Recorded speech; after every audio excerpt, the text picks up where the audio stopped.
Let's start off by talking about how much Pebble has spent on this project so far. How much have you invested? We've invested, I think, a little over $600 million. A lot of that was investment money that was put in by Anglo-American, and of course they've left the project, but we still have the value of that, their $500 million contribution to the project.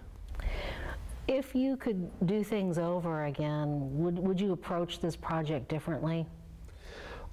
I don't know. I mean, this is a very complicated project. You know, we get criticized because we, quote, haven't put in a plan, where actually I think we should be commended for not rushing into a plan. It's, you know, not only do we have a large mine, and it will be a large mine, we have to build a transportation system that's going to be somewhere between 90 and 140 miles. That could be a road, a railroad, it could include pipelines. We have to put in a new major port, and we have to put in a power system that'll be approximately equal to what you need to power Anchorage. Well, let's talk about Ballot Measure 4 and its implications for the future. If it passes, what kind of things should people be thinking about? Well, I mean, first of all, you got to understand what the ballot measure does, because it really undercuts the whole system that was set up by the founding fathers, which is the legislative body basically makes the laws, they turn it over to the executive branch to implement the laws, and then you have the court system setting aside to sort of judge both the legislative and executive branches of whether they're doing the job right.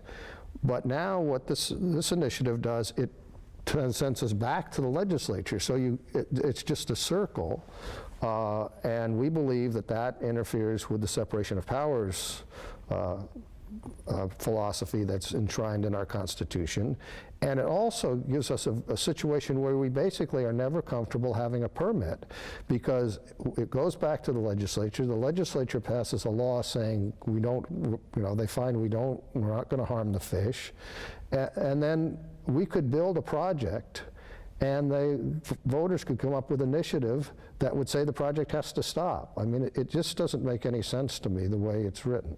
This is just an amendment of that to include mining. Well, it's not. There's a big difference. First of all, mining was originally considered in the legislation, and it was dropped, specifically dropped. So the legislature, when they made the Bristol Bay Fisheries Reserve, looked at that issue and said no. And I think one of the reasons is that oil and gas leasing and mineral exploration claims are totally different process. For the oil and gas, the state has to lease out the lands. And what the law says is before they even start with the leasing, the legislature has to make a finding that it's okay. But with us, the land was open for mineral exploration under state law. It was in the land plans. In fact, all state land is open to mineral entry unless specifically closed. So we went out in good faith, as we chatted about earlier, invested over $500 million, and now somebody wants to come along and change the rules. So it's not the same. You've invested much of your career in economic development, in helping people in rural areas find employment, have a better life. And you know, I guess if you're behind this project, if you have a passion for this project, there must be reasons why. Well, to be frank, when I was recruited for the job by Northern Dynasty and Anglo-American back in 2008, I told both of them if they were looking for a cheerleader for the project, they needed to find somebody else, because I, at the time, didn't know whether we could do it. Now, I spent almost 6 years as CEO. I've looked at the environmental work we've done, the engineering work we've done. I've looked at how mines are managed in the 21st century, and I believe it can be done safely, and that if you look at the fact that the Bristol Bay region is the size of the state of Ohio, and what we're doing and is taking up land that would be the size of a very large airport, the idea that we could destroy the fishery is just nonsense. And so, and on the other side of it was, I did look out there at the economics. As a matter of fact, I was surprised. I thought because of the commercial fishing industry that the economics in that region were a lot better. But to be perfectly frank, a lot of people have lost their permits for one reason or another. Over half the drift net permits are held by people that don't even live in the state. The processing jobs are held by people that don't even live in the state. Many don't even live in the U.S. because they're such low-paying and short-term jobs. And so what's happened, of course, is that people are leaving the villages. You've got high cost of living, low economic opportunities. And what was interesting to me is that as I went through the process, you could see that we were gaining support among people closest to the mine, and that our strongest opposition was in Dillingham, which is over 100 miles away from the mine. Do you see this role in Pebble as a continuation of that? Oh, absolutely. I mean, I think a lot of what I've done in the state, has led me to this job, which I would have never guessed I was going to have. But, I worked for NANA when we did the Red Dog project. I was commissioner of natural resources and looked at a number of things that could be done. And, rural Alaska has big challenges. There's no infrastructure out there. The economic opportunities are limited. This project could provide 1,000 jobs. At Red Dog, over half the jobs has always been held by Alaska Natives. I mean, it would have a very serious positive impact. In addition, we would substantially increase the funding that the borough has. It would be a multiple of their current tax base. We believe that we would be paying the state over $100 million a year in taxes and royalties, which is more than the whole commercial fishing industry pays to the state right now. So, and then of course it has huge economic potential for places like Anchorage and Kenai, because we got to buy stuff and ship stuff. So yeah, it's an economic engine, but particularly for me, what it could do for people in rural Alaska, and not only what it could do, what it's already done. I mean, I watched people that were working for us in the small workforce we had, which varied between 80 and 130 local people. I watched people change their lives. Get skills they never had before, get confidence they'd never had before. It may be trite to say that the best social program is a job, but I've seen it happen over and over again in the state. Years ago, before Red Dog, there was a study that was done, I think, by ISER that compared the social issues in the North Slope Borough where there was oil and the Nenana region where there wasn't, both the same culture, and they found that the social problems were much higher in a place with the lack of economic opportunities. Well, this is the tagline, it's a good project, but not here. Wrong mine, wrong place. Well, if it's wrong mine, it's not right for any place, so that part of it doesn't make any sense at all. It's where the minerals are. We can't do anything about that. It's a world-class prospect. It's on state land, and when the state selected it, they realized there was mineral potential out there. And so, we have a very high standard. We're not going to be able to just go out there and get some permits. I think the highest standard is anybody that ever has been held to in this state and maybe in the nation, that we can do this project. But we should be given that opportunity. And, our opposition wants us to be stopped before we even get the opportunity to present a project to the permitting system and have the people that are professional look at this and say, okay, this is okay, but you need to improve this, this, and this. So why has there been very little publicity? Pebble has basically been absent from this campaign.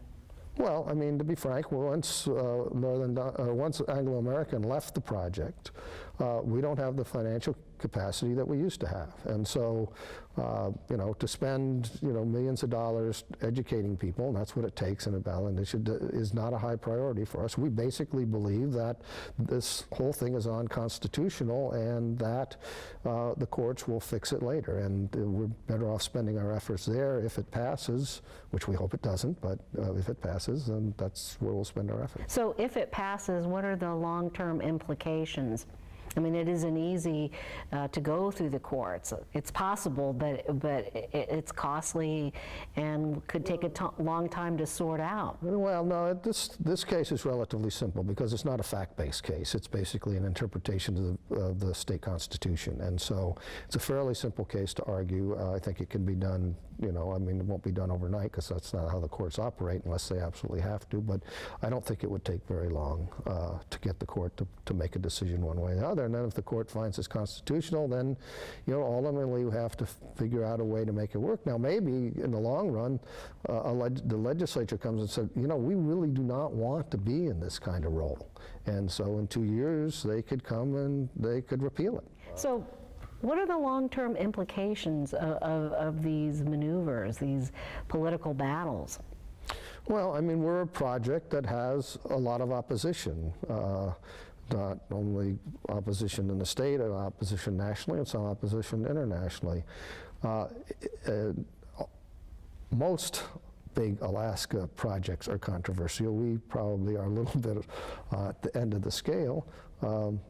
That's the way it is. We have to deal with that, and but you know, in the end, we still, despite the opposition, I don't think what we would do changes, because being where we are, we have to be held to very, very high standards, and we should be. So the long-term implications is we have to have a project that works, and we have to persuade the permitting agencies that we're going to build a project that doesn't have severe implications for the fish.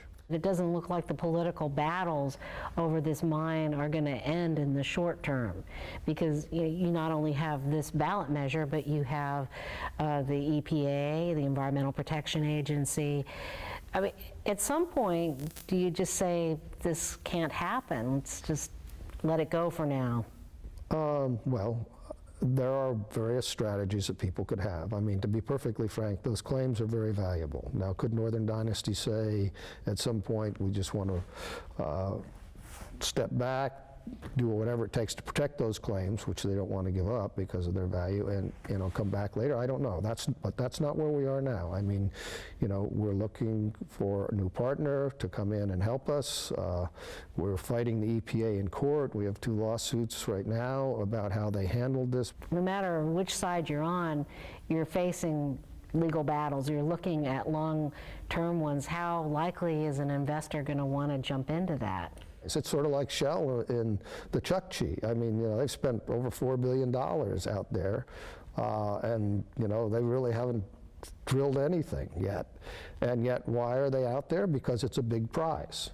It's a difficult prize. I mean, even if they find it, it's going to take them years to figure out what they have, to get it permitted, and to build it. But when they're big prizes like we have at Pebble, then people are interested. So, looking down the road 10, 20, 30, 40, 50 years, what do you want people to think about when they go to the polls to vote on this? Well, I mean, what I mostly want them to think about is this is not the way our government was designed to operate, not whether it's today or 30 years from now. It was not designed to be a circle where you had to keep coming back to where you started. It was designed to be a process. In terms of the long term, I think people in the state ought to think about what role this project can play in the state's economy, both for local people and for other people. I mean, not all the jobs we're going to create are going to be out there, and certainly the indirect impact of the jobs are going to be huge, and the tax implications for the state are important. So I think they should keep in mind that, this is a project that has great potential. It should be held to the very highest standards, but those standards should be determined during the permitting process. Well, apparently Jay Hammond's Bristol Bay Fisheries Reserve did its job, because it kept oil and gas development out. And so you could see, if you wanted to keep more development out, that adding mining to this would do that job effectively. Sure, if you want no development in the state, you can find a variety of ways to do it. That's easy. Getting to know is pretty simple. And people do it all the time. And it's not just our project. I mean, you look at ANWR. The risks in ANWR are minimal, the opportunity is great, but people have fought that for years and years, and some of it is because ANWR is a fundraising tool for the environmentalists. Well, so are we. I mean, the Natural Resources Defense Council has Robert Redford write my sister, write my wife, saying that if we build this mine, it's basically the end of civilization as we know it. So you can get to know, but is there a good reason to get to know? I mean, the way to determine whether this project should be built is not by stopping it before it starts, but by letting it go through the permitting process, and a permitting process that's stable and meets the kind of constitutional requirements that our founding fathers set up when they said the Congress or legislative body makes the laws, the executive branch executes them. What do you want people to think about in the big picture? Well, I think what people ought to think about is the opportunity a world-class mining project has for the state, both in terms of jobs, in terms of other impacts on the economy, in terms of tax base for the local borough and for the state government. I mean, I think that they need to think about the very positive aspects that this can have. And to be perfectly frank, nobody, and particularly not the EPA, has shown how we're going to do the damage to the fishery that our opposition says. And the reason they can't show how we're going to do it is because we can't. I wonder with this project, you know, people will feel that, you know, if you don't want something in your backyard, you don't have to have it. You shouldn't have it forced upon you. Well, of course, under that theory, we'd never have anything in this country.